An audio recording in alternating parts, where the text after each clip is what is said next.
Right, welcome ladies and gentlemen. Let's talk about G4TV. There is some fascinating reveals in a Washington Post article where they have had behind the scenes sources. They've been talking to people at G4TV. Now this is one of those things that I can believe. It's been corroborated with other individuals just sort of floating around the interwebs. This has been confirmed. And also G4TV ilk are going to be really pissed.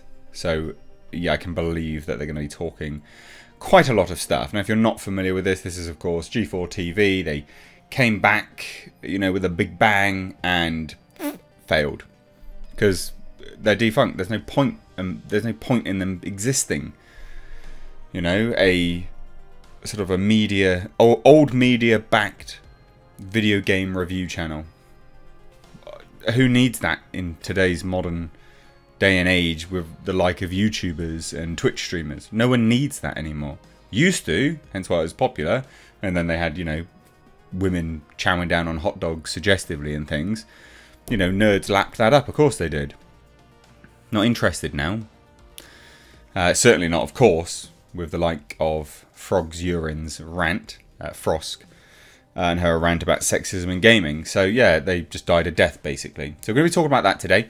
Just before we do, real quick, ladies and gents, in the description box you'll find a link to Mr. H Review's live archives. Please do head there, please do check it out and subscribe, because all of my live streams with very interesting panels from fellow creators to industry experts, likes, directors, etc.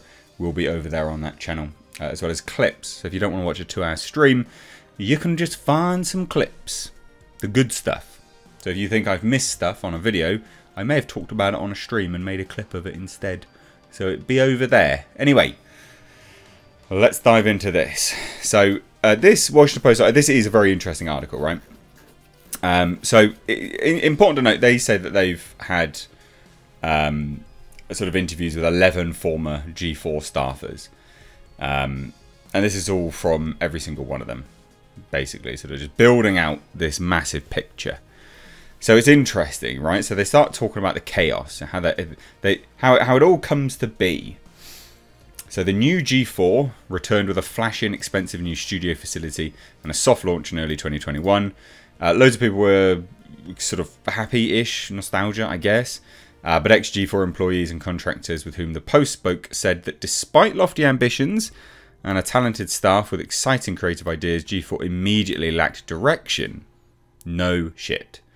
During its 10-month revival, shows regularly changed format and platform in response to viewership numbers and trends, and the significant, numerous and rapid changes the workers said threw planning into chaos. But that goes hand in hand with what I've already said, is that something like this, a business like this, can't actually match someone in a home office. You know, this is a set, it's an office, it's a recording studio.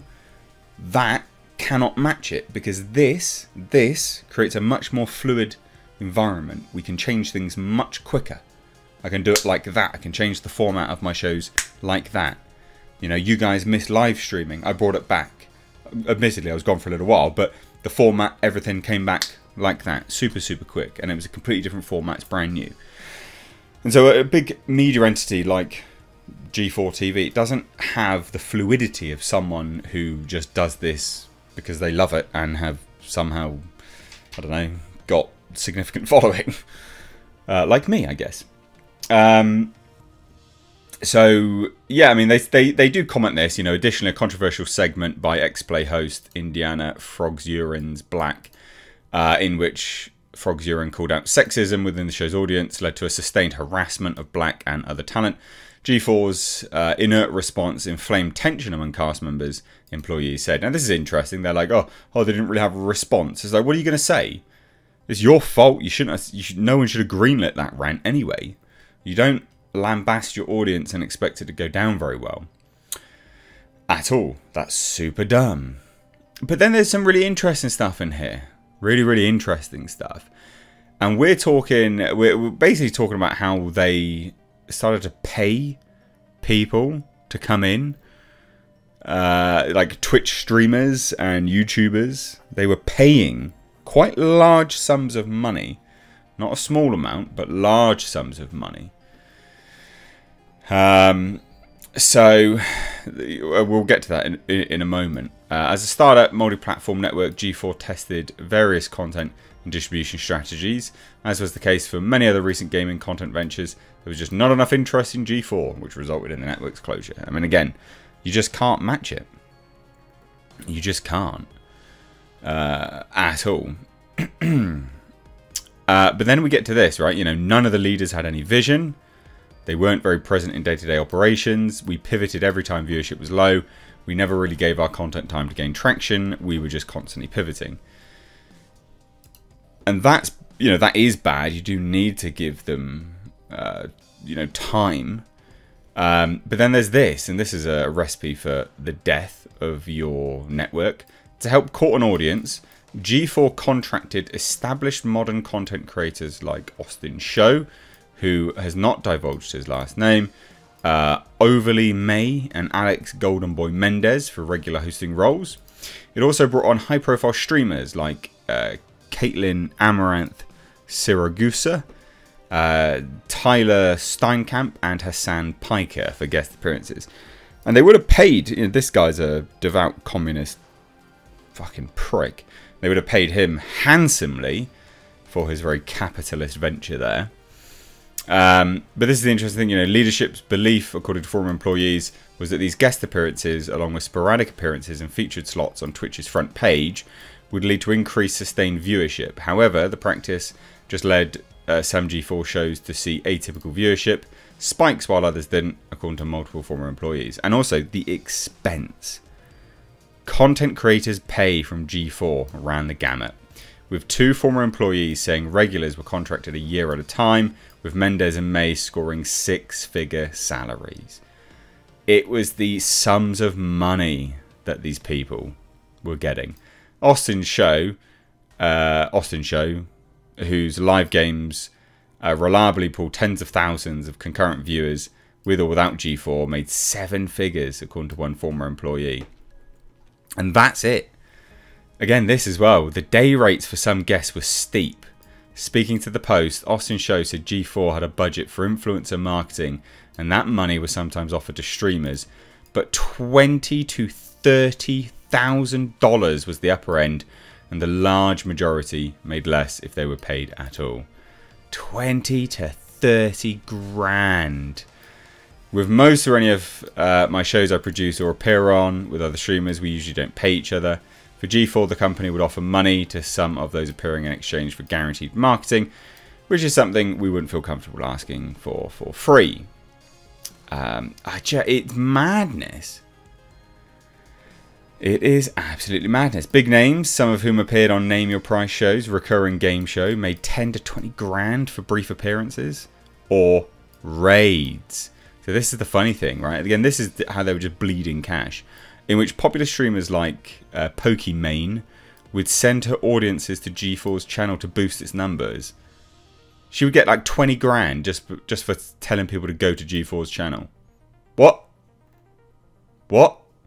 You can't buy viewership. You can't buy an audience. It doesn't work like that.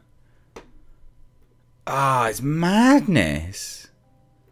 It's absolute madness. So that was the main highlight of this article for me. It was just that, to be fair. And then they say here, you know, a final year filled with controversy. G4 wound up gaining visibility for the wrong reasons at the beginning of 2022. There was that Frogs Urines rant about sexism in gaming. Taking aim at the original G4's legacy female hosts who are objectified by its shows and their male viewers. It's dehumanizing and it's weird. No, it's not. Women look hot, you look at them and you go, you look hot. Alright, it's the same thing women do with men. Fuck off lying to yourselves. It's not weird to think that people are attractive. That's such a moronic take. Olivia Munn did not exist to be nice on the eyes for you. No, she didn't. But she literally did in her role working at G4TV. That was literally the reason she was hired. To look nice for you. So that whole rant that they did was just ridiculous. And then they deleted it as well. Deleted the tweet. Saying that they stand You know, they stand behind her for the rant and stuff like that. But then literally following days, numerous YouTube videos and tweets surfaced from influencers suggesting Black had insulted G4's viewers. She did. Black was subsequently harassed, threatened and doxxed. No. Maybe, you know, maybe had comments, but you start harassing other people and calling them out, you kind of deserve that a little bit. Meaning trolls publicly posted private information. I don't think that is the case, but maybe if so, that's wrong. So G4, according to multiple former employees, quietly deleted the tweet in support of Black's segment and set the YouTube video of it to private. G4 did not mention the tweet or the controversy publicly again, which is the right thing to do as a business. Maybe address it, maybe even say that was the wrong thing to do. You know? They basically told her to be quiet. Yeah, good. They should have done that. They should have told her. They should have told her just to be quiet. She shouldn't have done it in the first place. The message very explicitly was, we're going to be a different G4 that recognises the sins of our past, and we're going to make sure that it doesn't happen again in regards to diversity, inclusion and sexism. Yeah, well, that didn't work out for you, did it? Diversity is our strength, or apparently not.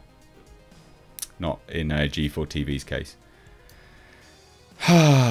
There were so many different things they could have done as opposed to letting YouTubers run wild. You can't stop us. We'll do what we want, thank you very much. G4 could have done more. From the top down, a lot of people were like, what do we do? Do we hire a crisis person? Do we talk to HR? Nothing came of that. There was no formal plan put into play. What are you gonna do? You made a stupid comment, and that was how it was. You know, the views were just never good across the board, said one. To say that one person, her rant had such an impact that it sank the company, it's absurd. No, it's not. It's completely justified because that permeates all through the culture, the fan base, gaming, the online space, as it were. So anyway, love to hear your thoughts. That and just seven figure salaries, bloody 20, 30 grand for appearances and Twitches just sending people in. Absolute madness. This thing is... People have lined their pockets with G4TV's demise. So funny.